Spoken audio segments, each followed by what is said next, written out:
Hi guys, we're here to talk about Crysis 3 and you're watching a Connected Digital World.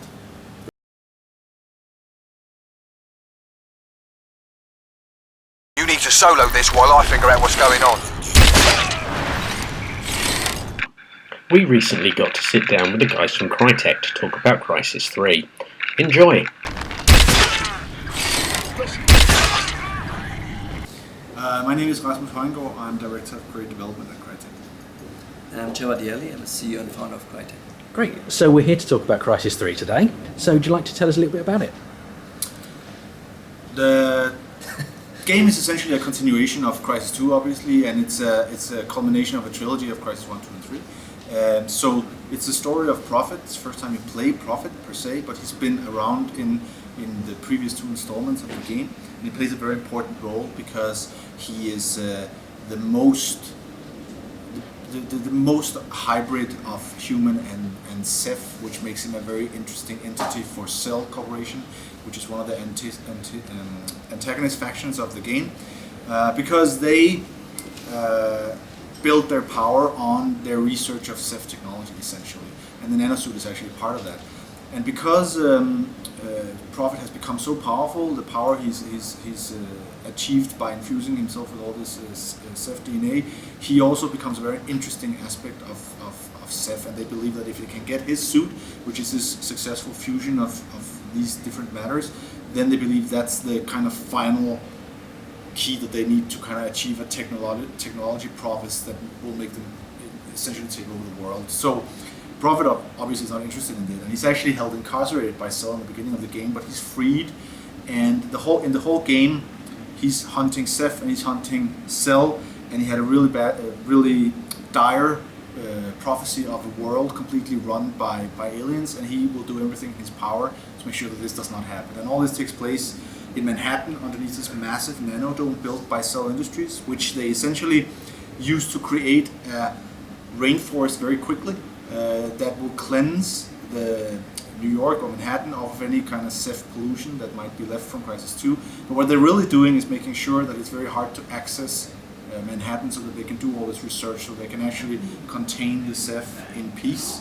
And they also have these nanodomes over other relevant places in the world. It's kind of like a global thing that got going on. And from a positioning perspective also, Crysis 3 is a sequel to the Crysis 1 gameplay. It continues the Crysis 2 storyline and has all the branding and the storyline it makes the world very unique. This whole urban rainforest, 7 wonders.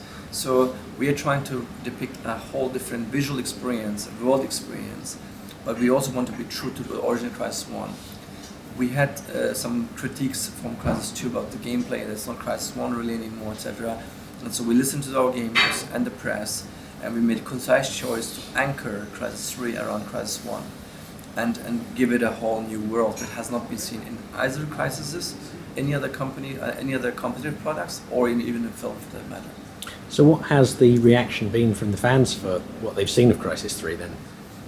Well, so far has been really very positive, I would say. I mean, it's been really almost too good, to be honest, and it's a bit frightening because I hope that the game eventually will really suffice or deliver to the expectations too, because expectations are way above the roof. Yes, no pressure on you guys. No then. pressure on us. Yeah. No, and certainly throughout the kind of rollout of assets that has been shown, you know, the note is becoming increasingly more positive. The whole 7 Wonders series that we did with Ian and Albert Hughes has been really successful, and it's kind of painted the whole Prophet and the game and the story and everything in a different light, like seen through the eyes of a film director, which inevitably will make it feel a little different, which has been a really interesting experience. Well, it's still ongoing. And then, you know, like the story trailer that was released a couple of weeks ago also really resonated very well with hardcore fans of the franchise, because it shows like the epic scale. It shows, you know, that the beauty of the game, and that, you know, the high end. Obviously, the high end is being pushed very hard. It's very clear from the trailer. But it also shows that there is a lot of focus on story and on character, like all the various things that people had concerns about with Crysis 2 and wanted from Crysis 1. They can see that's been addressed in Crysis 3. So obviously the concern now becomes, as Cevat says, like, well, how is it then actually received when they play the game? Today's the launch of the beta, isn't it? So I think you guys will be getting quite a lot of either very loud negative feedback or more likely a lot of loud positive feedback. Well, we actually have not been exposed to any feedback so far because we have been sitting here the whole day. Stuck here. We'll see. I mean, we are very excited about the fact that we are starting today the beta. It's a monumental day for the Crysis franchise. It's the for the Crysis 3, the multiplayer, it's a litmus test in a way. We think that we've done our homework and we have come up with something creative and stand out. Crysis 2 multiplayer was a bit too vanilla and wasn't too much Crysis effectively, and it needed some time for you to grasp how to use the nanosuit to really make an impact. And at the time that you need it, most people gave up already. So the accessibility and the readability of getting into the nanosuit, NMP, and understanding and making a difference was a quite long time. And so with Crysis 3, our multiplayer mode, especially with the Hunter mode, which is also part of the beta, we have a much more accessible, cinematic, almost single-player-esque multiplayer game that puts you into emotional context in this asymmetric mode where you play 2 versus 10. I said 2 versus 8 before, right? 2 versus 10. Yeah, 2 versus 10. 2 versus 10, where you fight against, if you are a part of the hunters and you are a part of nanosuit soldiers and you are fighting 2 nanosuit guys against 10 cell guys, and then when you take one of those off, you killed one of the cell guys, then they become part of the nanosuit hunters. So it's an asymmetric but tipping over game, and it puts you constantly into other dramatic experience. And if you're the last man standing from the cell, then it becomes an adrenaline pump unlike anything else. And if you survive in the same time, you're just a king, right? So the game is a very spectacular, new, accessible, approachable.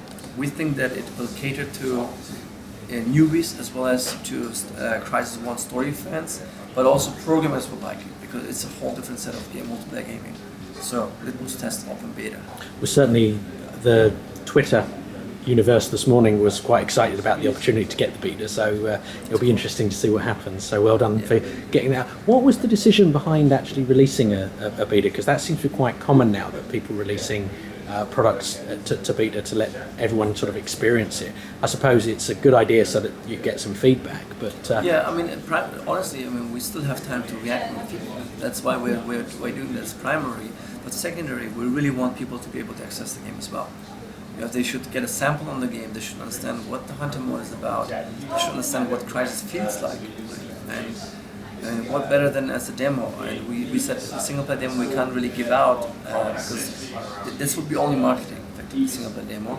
We said we need something that is marketing, but mainly also has a game design benefit, right? And so multiplayer is the best way to telemetrize, to hear feedback, and to get the sample out. So today we've played on the PC version.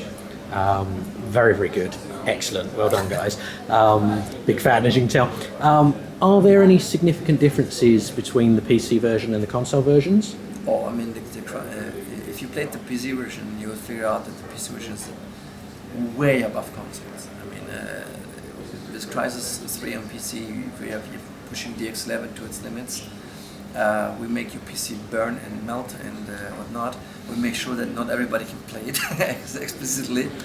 Our min specs are quite high as recommendation specs, not artificially high, but truly we said, okay, PC gamers, if they really want to max out, here's what you actually need to do.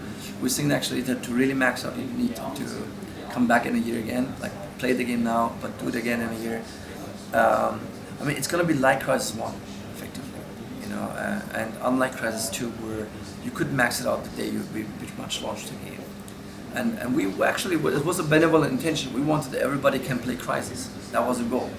But it fired back saying, but now everybody can play Crysis and not just the enthusiasts, right? And so we said, okay, Crysis 3 has to be a super hardcore configuration and has to show it. It has to be beneficial to that. Consoles are at the limits. That's I mean, we are hardware-wise at the limits, but we push the boundaries. I mean, I don't think that CryEngine can do more on consoles current generation than we have done. But on the PC, the upside is still there's more to go for the many years now. And talking of more to go, I know the game's not even out yet, so this is probably a bit of a bizarre question, but have you guys thought anything about DLC or an additional content? Yeah, we do have, but we are just not talking about the yet. So it's good to know there's stuff coming out. And when will Crysis 3 be out? We are focusing on UK only. Crysis 3 will be out in UK on 22nd of February. Excellent. Thanks a lot, guys. Thank you. Bye.